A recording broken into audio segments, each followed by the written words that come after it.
Hello there. Once again, it's Santown from Antonio Bay. Thank you guys for stopping by the collection room. It's Sunday morning. We're going to pack a short box. I've taken them I've gotten rid of all my long boxes. I'm going to short boxes because my bag doesn't love the long boxes. I've had issues with it most of my life now. Yeah. Time to kind of go through these and see what got put where and see what's in these, because I don't really have any idea. And they've gotten all mixed up. So basically, we just kind of we pack a short box full and see what's in it. And it looks like this one is a mess. I got Mantra versus Topaz, giant size. I do love my Ultraverse stuff, but I've noticed that as I've done the videos about different ones of these, my collection just gets to be a total disaster. So I'll have like 4 issues here or 4 issues there and a run over here, and it's terrible. And then when they get split up, it's a real mess. It's just something I don't have the room. Honestly, I haven't had a ton of time to deal with it all. See, now I got issue 13. I went from 4 to 13. As I've been rather busy. As most of you guys know who watch my channel regularly, I had a kid, like my first kid, January 1st. And he is awesome, and he takes up a lot of time and costs you a lot of sleep. But what a delightful thing. I love this guy. Little Alistair. Necromantra. Anyway, means I haven't had as much time for videos. And speaking of videos, by the way, I don't know. YouTube must have like shifted the algorithm or something. Boy, last week was rough for really terrible comments. That is an awesome cover with the Juggernaut on there. And it kind of reminds me just, how, it's not the first time I've noticed, not just the online community. Everybody knows the online people are, rude a-holes and everything like that. But the comic book community in general has always struggled with like massive toxicity. Just nasty. Check this out. Prime Wolverine Dream Team. I don't think it was anybody's dream team, but it's pretty cool. Ultraverse Premiere. So no, toxicity in the comic book community, I think, has always been an issue. My Exile's out of order. The first Exile series from Malibu.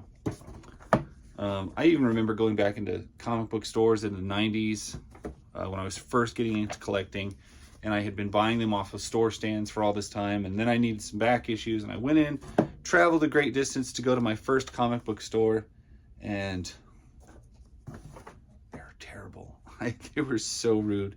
They were so rude to me as a young collector. I watched them be rude to other people. Strangers Number 1. I love Malibu stuff. But, back then it was all like gatekeeping and stuff like that. And we don't want younger people into our hobby, and we don't want girls in our hobby. We don't want women in our hobby. And, I think it's worse than now than it was then. You've got so many like hateful political elements being shoved into comics from both directions, and it gets really frustrating. And even now, I mean, you would think after all these years, society would kind of backed off or kind of let it go. But man, I still get the whole, you read comics, you have action figures, grow the hell up. What the is wrong with you? Type of thing. Maybe they're right. I doubt it. I heard somebody once say that Gen X, when they turned 10, that was like their 30, and then their 30 is still like their 10, something like that. Basically, you hit a level and you were more of a grown-up at 10 than most people are at 30. So at 30, you're still just as much a kid as most people are when they were 10. I like this. I am not technically Gen X, but I really am. I'm like on the edge,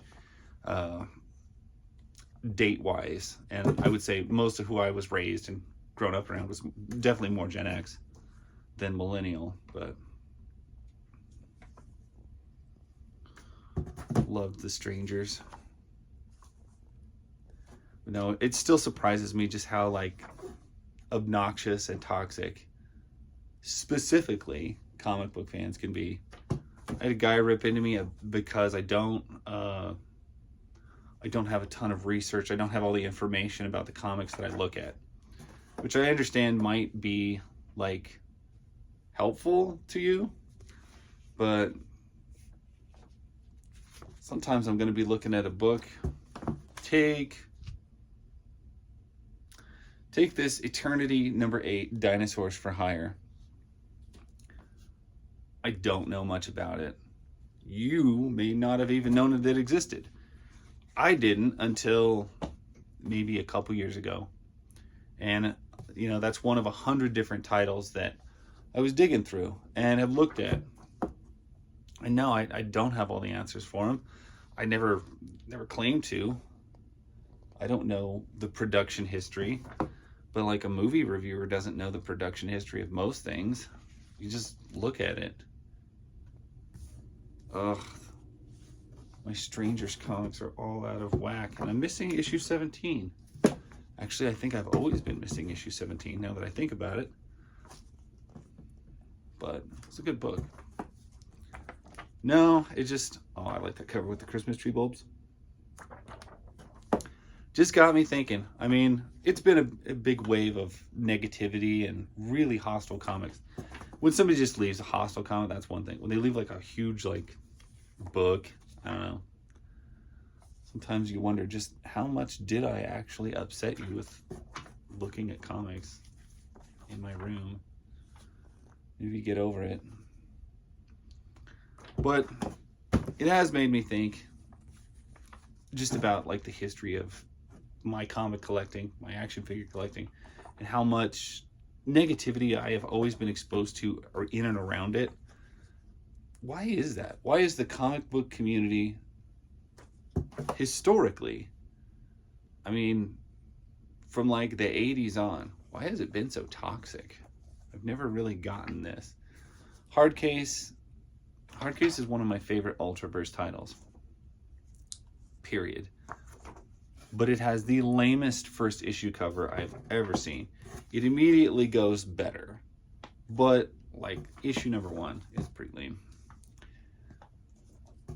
The rest is great. I want to say positive things, because here I am, I'm talking about, like, how negative this has always been. I don't know. It's kind of weird.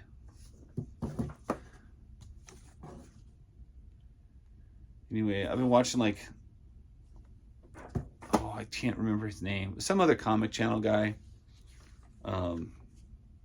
Sticky something. Sticky Collector. I don't know. But man, he just did like his last video, and he's quitting all of it. But he proceeded to like talk about how negative comic collectors are. And then he proceeded to dump all over them and basically hate on his entire audience. This issue 10 and 11, 12 of Hardcase has some of the best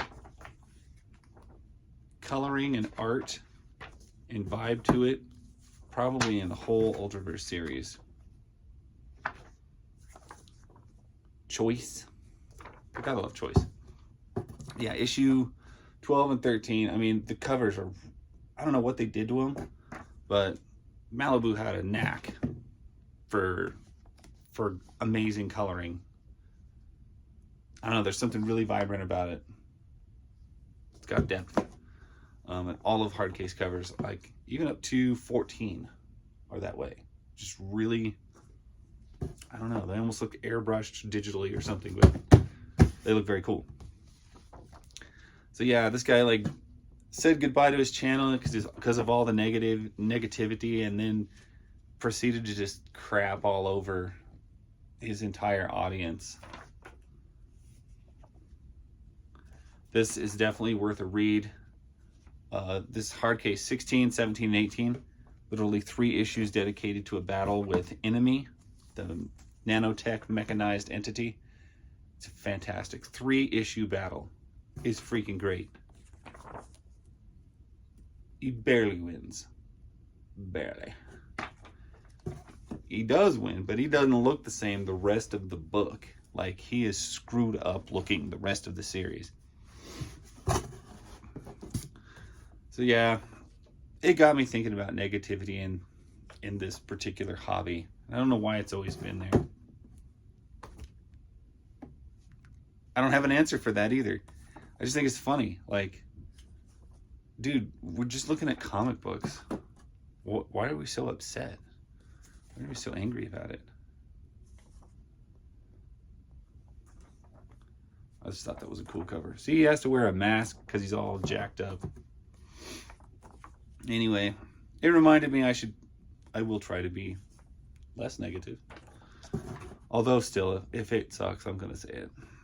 If that cover is bad, I can't say that it's not.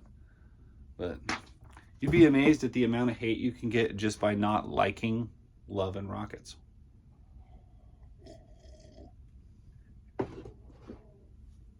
Or calling Love and Rockets mediocre. They'll lynch you for that. I guess he took his mask off. He does not look the same. His hair doesn't grow back. But oof. And then we get this artist in issue 26 who does the cover. Hard case 26. The only other thing I've seen him work on was a good piece of, well, actually the first probably 30 issues of X-Men from Marvel. It's very jagged, twisted style. I'm not wild about it. We get the Nightman. The Nightman issue number 1 was my first exposure to the Ultraverse. Found it in a pawn shop for $1. Bought it, had never heard of Malibu or Ultraverse or anything like that. And I was blown away. Found another copy, gave it to a friend who was in the hospital at the time. And if you think Nightman looks cool, you're right, for one thing. He is.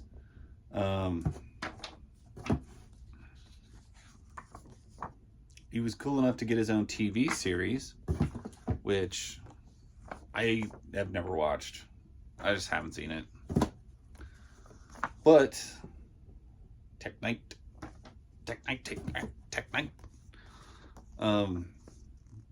If you're interested in the Nightman at all, I don't have a lot of history for you on it.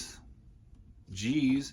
But if you want to see basically what every single page of it looks like on the inside, I think I have a playlist dedicated to Nightman. Like, it's every issue I've gone through, it's on there. Like I said, I don't have the history, but if you ever want to know what's inside of a comic book, check out one of my videos. That's basically what I do, is I just flip through a book that I may or may not have ever seen before in my life, and we'll just look at it. I will give you my reaction. And Malibu loves their flip books, and I love Malibu's flip books. Most of them. So yeah, I think the Nightman was about midway as far as the longest series is that ran from Malibu. I want to say it was like 22 issues, something like that, of which it looks like I'm missing a couple in this pile. They're somewhere. I have Nightman and Gambit. If you didn't know, those guys were in a comic book together.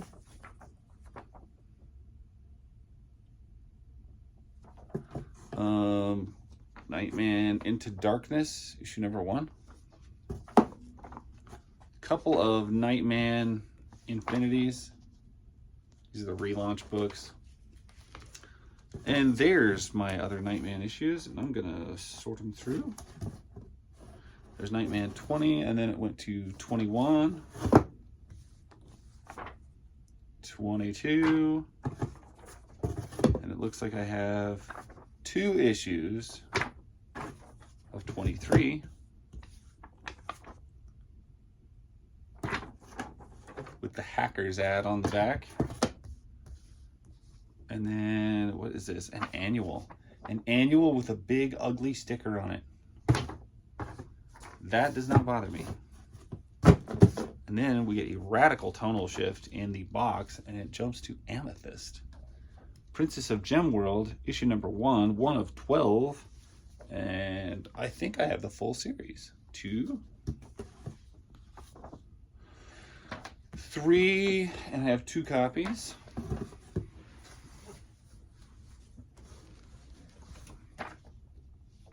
4.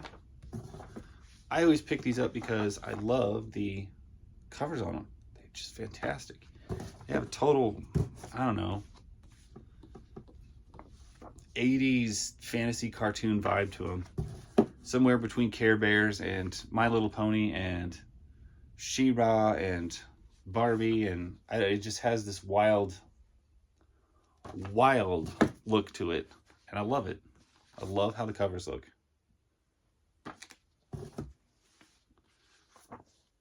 And honestly, these are pretty well worn.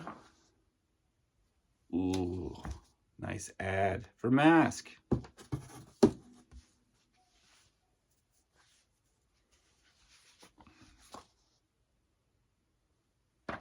Good. Is that issue? No, this is issue 16. I don't have the 1 through 12, at least not right here. Looks like it might be shuffled. That is problematic. We got a nice annual with fantastic wild cover on that. 2 of 12. 2 of them. 3. 4.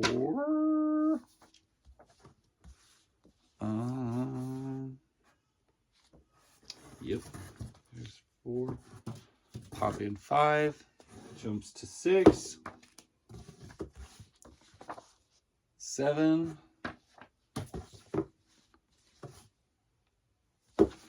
Misses 8. Have 9. These are somewhere. I know I've got these somewhere. 10. 11. 12. And then it's another slight shift as we go sideways, and it jumps right into, I've got Warlords. Now, this is going to sound weird, but I had a massive Warlord collection, and during my divorce, it was one of the lots I was gonna sell and then didn't really sell, and I ended up still having it. And anyway, when my ex-wife remarried, her new husband guy that she has, he was big into barbarian like titles and stuff like that. And I was like, you know what? I sent them to him. If that sounds weird, it is kind of weird. I don't know why I did that. It just seemed like a nice thing to do. Anyway, my ex remarried.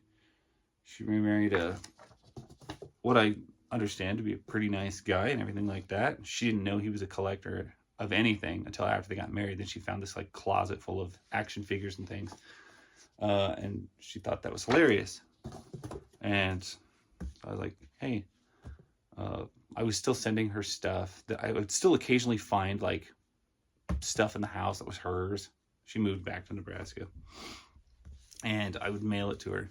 And man, I just one day I just packed all the Warlords up and just sent them to that and said, hey, give these to Bo, and hope he enjoys them.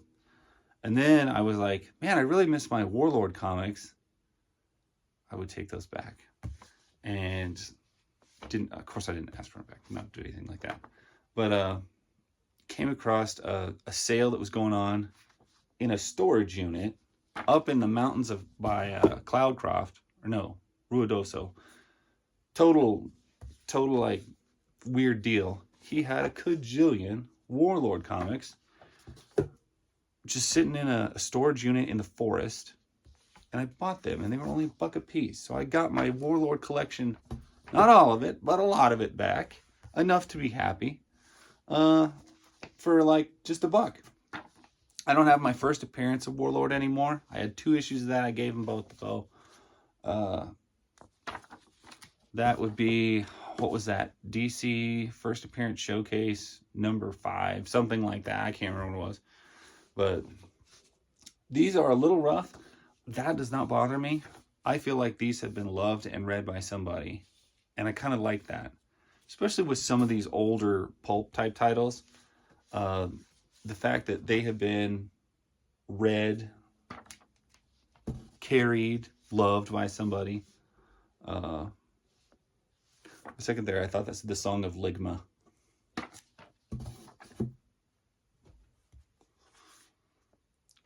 The Sword for Hire. Yeah. This is reclaimed Warlord comics that I got back.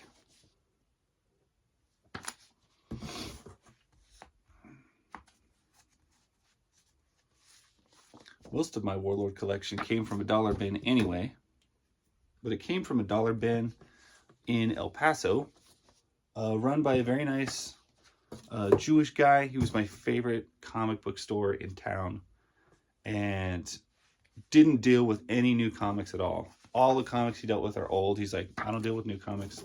I don't deal with Diamond. I don't deal with any of that. I just run my shop this way. I deal with used comics, old comics. I don't mess with the new stuff. And I was like, I really respect that. He had the nicest shop in town. And from what I could tell, he did a fair deal of business. He did quite well. But he did pass away a couple years ago. And I miss that shop. I miss that guy. That kind of sad. It's also sad I don't even know his name. I never remembered his name. But you'd go buy comics and he's like, would you like some ice cream with your comics? And he had like a cooler that had like sodas and like ice cream bars in it. You can just go grab one, like the front of a store. It's really nice. On your way out the door.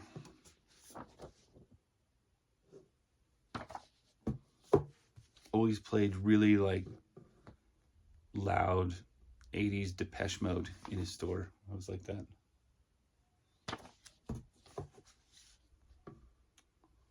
It's not a solid run, but it is a nice big chunk of Warlords, issue 36.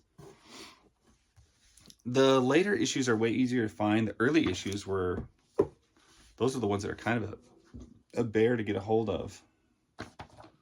But Warlord's a pretty good book. I can't tell you the history on it. I don't know who created it. I don't know what years it ran. I know it's about a fighter pilot who survives in a strange magical land and he has a gun. That's about it. And he has a tremendous beard, which technically I don't think as fighter pilot, I don't think you actually get to have a beard. If I remember right, beards are no bueno in the Air Force because your oxygen mask doesn't seal right. Might be wrong on that, but I live in a town like Holloman. Holloman is here. And we see airmen everywhere. No airmen or women have beards or mustaches. Firefighters all have mustaches. So. Cops here don't have mustaches. All the firefighters do. Can't even tell them apart. Even the ones that I'm friends with. And I see them a lot because I work for the city. Anyway, that's besides the point. Still looking at Warlords. Okay, I don't normally love it, but on these older comics, I do love it when they run ads for other stuff at the top. I feel like you're kind of bumping the main title down, but it also gives me kind of a thrill that they advertise above. And Warlord, I think, did it quite often. They bumped the title down and advertised right over top of it.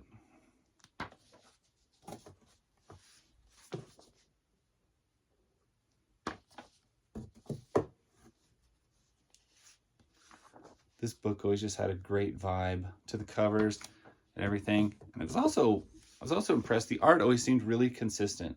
All the covers like have the same look. And if you squint at this one, you can almost see it almost looks like a Thundercats cover. It's not, but the Thundercats from Star Comics were always really good. So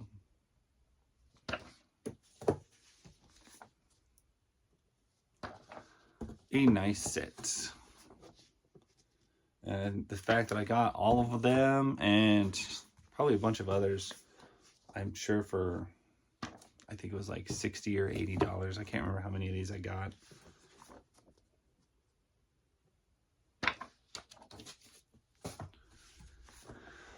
Yeah. Nice big stack of them. I think my Warlord collection pretty much peters out there at like 124. I don't think I have anything past that. And what is this? What is this? It looks like a Grimjack collection with one out of sequence. So I'm not wild about Grimjack. I don't. But I do like First Comics. This is kind of an odd book. And the fact that I got pretty much the entire series of Grimjack, I want to say, I can't remember. I did a video on it, and I want to say it was like $15 or $12 or something for the whole set of Grimjack, which for weird cover quality alone was worth it. I don't know much about Grimjack, but... And maybe the reason I got it was some of these have just a little bit of moisture damage. They're just a little crinkled on the cover. I'll bet you that's why I got them so cheap. But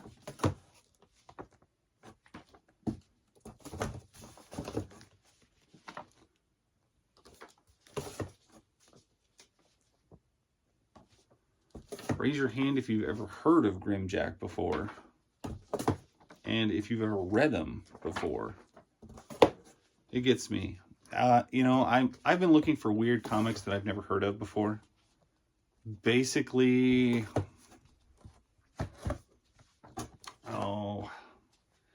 since about 2000. I was really into Marvel indeed. Well, Marvel only. Through the mid-90s to early 2000s when my love for comics, new, being published, really died out. But I didn't really start looking for obscure titles until, gosh, maybe 10 years ago even. I guess it's been that recent. And even though I've been looking, it's been maybe 10 or over, where I've been looking for odd, obscure, whatever titles, I still find them. That blows me away. It blows me away with comics. It blows me away with movies. I mean, I've been actively looking for weird horror films that I've never seen before from the 80s for the last 25, 30 years. And I still find movies I haven't seen. Like, oh my gosh, I never heard of this. And I'm like, how did I miss this one? In all the years of looking and all the years of digging through movie bins, in all the years of digging through comic back bins, how did I never see an issue of this? How did I miss out on this comic or this film or this thing? It blows me away. It really does. And I guess it just points out to myself how much media is out there. Like how, by the way, I love DOA. Play it all the time.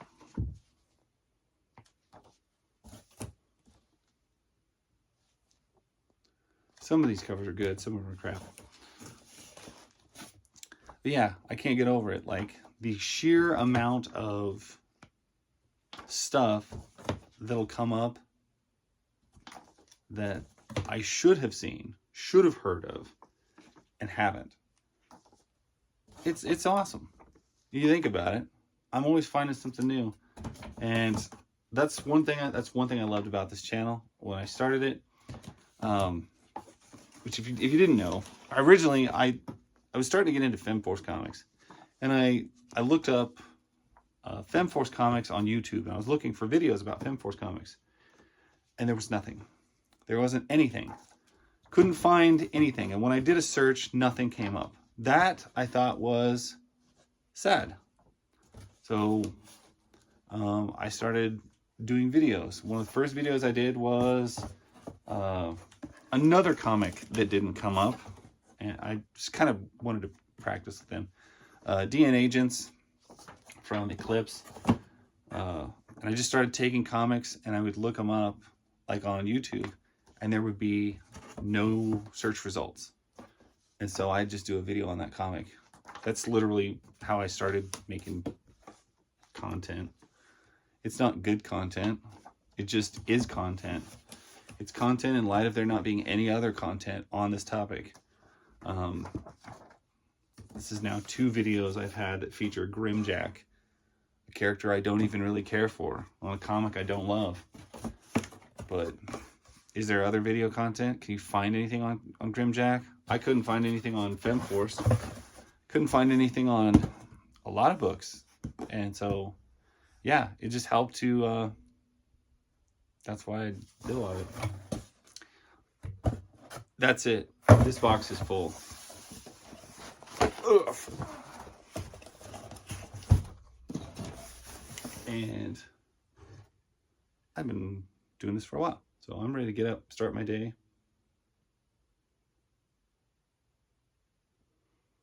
There's something in my coffee mug. Not sure what it is. It's a flake of some kind. I was going to take a dramatic sip to end the day, and I'm not going to now. Anyway, thank you guys for watching. I will catch you guys later. I hope you have a good week. Try not to be as negative as... I know it's tempting to be negative. Try and lighten up a little bit. Leave other people's hobbies alone. Catch you guys later. Thanks for watching. That's my story. Bye.